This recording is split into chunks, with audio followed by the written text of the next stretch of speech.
आज हम अपनी स्ट्रैटेजी को समझने के लिए सबसे पहले अपने इंडिकेटर सेक्शन में जाएँगे और यहाँ पर आप लिखिए, यहाँ पे आप देख पा रहे हैं मूविंग एवरेज रिबन। इसको आप सबसे पहले सिलेक्ट कर लीजिए, ठीक है? इसको आप जैसे सिलेक्ट करते हैं, तो इसके सेटिंग्स में हम जाएँगे और इसमें 4 एमए है। 4 में से हमको 3 की ज़रूरत है, तो 1 को हमने हटा दिया। इनपुट्स में चलिए, अब यहाँ पे सब के सब थोड़ा-सा आपको ध्यान देना पड़ेगा, सब के सब एसएमए में है, हमको इसको कन्वर्ट करके ईएमए में करना पड़ेगा। ईएमए कर दिया है। चलिए तीनों को हमने ईएमए कर दिया है। चौथा चौथा तो बंद करना पड़ेगा, ठीक है? चौथा हमने बंद कर दिया है। अब यहाँ पे सबसे पहला क्लोज़ है, क्लोज़ को हम कर देंगे हाई, फर्स्ट वाला, ठीक है? सेकंड को कर देंगे ये वाला, आप इसको देख पा रहे हैं H+L+C, ये वाला कर देंगे और नीचे वाला जो क्लोज़ लिखा है उसको कर देंगे हम लो। इसको याद कर लीजिएगा, हाई H+L+C और नीचे का लो।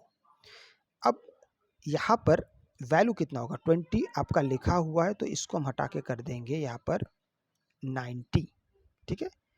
सेकंड वाला 50 है, इसको भी कर देंगे हम 90। थर्ड वाला 100 लिखा है, इसको भी कर देंगे हम 90। माफ़ कीजिएगा, फिर से इसके थोड़े से कलर सेक्शन में हम जाएंगे। सबसे पहला ग्रीन, सेकंड वाला येलो, थर्ड वाला रेड। बस एक बार इसको देख लीजिए, इतना ही हमको सेटिंग्स में बदलाव करने हैं। सबके सब ईएमए, हाई H+L+C, लो और तीनों के तीनों 90। कलर हमने बदल दिए हैं, तीनों को तीनों कलर बदलना है। अब ये हो गया हमारा एक पैटर्न, ठीक है? अब इसी के साथ हमें और एक इंडिकेटर की सख्त आवश्यकता होगी। आइए उसको भी एक बार हम देख समझ लेते हैं, तो आपको ज़्यादा बेहतर समझ में आएगा। यहाँ पर इसके लिए हम काम करेंगे ये वाला टीएमए। अब जैसे आप टीएमए लिखते हैं तो आपके सामने एक इंडिकेटर आ जाता है, ये वाला TMA bands, centred bands indicator. इसको हम लगा लेते हैं और इसके इंडिकेटर सेक्शन में जाएंगे। यहाँ पर हम लिखेंगे 12 लिखा हुआ, इसको कर देंगे 30 और 2 लिखा हुआ, इसको कर देंगे 1.5, 2 को कर देंगे 1.5, ठीक है? अच्छा, एक चीज़ और छूट गया है, इसकी जो स्टाइल में जाके टीएमए मिड, एमए डाउन और लाइंस चारों को बंद कर देना। चलिए ये हमारा काम अब हो गया है। अब याद रखना है आपको कि अब हम काम कैसे करेंगे, एक एक करके आपको समझना पड़ेगा चीज़ों को, ठीक है? सबसे पहला हम इस जगह को समझने की कोशिश करते हैं। जब ये तीनों लाइन है, इसके ऊपर मार्केट रहेगा और इस प्रकार से आपको सिग्नल्स मिलेंगे, कितने? कम से कम 3 सिग्नल जब आपको मिलेगा तभी आप एंटर करेंगे। इस बात को आप समझ लीजिए, दोनों तरफ 3 सिग्नल चाहिए, एक सिग्नल से काम नहीं बनेगा, ठीक है?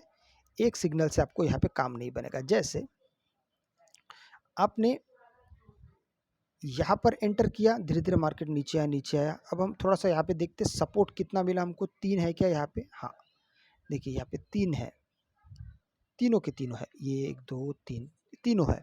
और 3 का मतलब ये नहीं कि सिर्फ सिंगल कैंडल्स, कम से कम एक पेयर डबल कैंडल्स का होना चाहिए। नहीं तो कई बार ऐसा होता है कि मार्केट लगातार 10 से 15 मिनट भी ऐसा देखा गया है कि एक ग्रीन एक रेड, एक ग्रीन एक रेड, इस तरीके से लगातार मार्केट 6 7 8 मिनट, 10 मिनट, 15 मिनट भी आगे चला है। तो इसलिए आपके पास एक पेयर कम से कम होना चाहिए और बाकी के 2, तो कुल मिला के हो गए 3। तभी आप यहाँ पे एंटर करेंगे कॉल साइड में। चलिए अब वापस आते हैं यहाँ पे। जैसे आप देखिए यहाँ से मार्केट यहाँ पे पहुँचा, ठीक है? अब यहाँ पे भी 1 2 3 4, देखिए लगातार 4 आया, लेकिन पेयर में कोई भी नहीं आया, सब सिंगल है, इसलिए यहाँ पे पेयर हुआ तो हम यहाँ पे एंटर कर लेंगे। अच्छा, यहाँ से हमने जैसे पुट लिया, पक्की तौर पे यहाँ पर अगर आप देखेंगे तो मार्केट में ये और यहाँ पे फिर और कॉल साइड में एंट्री नहीं हुआ, सीधा मार्केट यहीं से और धीरे धीरे समय के साथ साथ एकदम से एक बड़ा सा एक मूव आया और मार्केट को नीचे लेके गया। यहाँ पे देखिए मार्केट को नीचे लेके गया। ऐसे वक्त पे आप यहाँ तक अगर आप आ रहे हैं, आने के बाद यहाँ पे हो सकता है कि आपका तो यहाँ पे अच्छा खासा बन गया है, लेकिन यहाँ से दोबारा रिवर्स अगर आप चाहते हैं तो हो सकता है कि आपका यहाँ पे स्टॉप लॉस हिट हो। इस बात का भी आपको पूरा ध्यान रखना है। फिर वापस मार्केट अब धीरे धीरे धीरे धीरे पोजीशन की तरफ बढ़ रहा है। हालांकि ये पुट साइड में है और इसके नीचे जब तक पुट साइड में हम एंटर नहीं करेंगे, पुट साइड हमें चाहिए ऊपर में रेड कलर का सिग्नल। अगर आपको वीडियो अच्छा लगे तो लाइक से सब्सक्राइब जरूर कीजिएगा। आपसे मैं अगले वीडियो मिलता है, तब तक के लिए जय हिंद।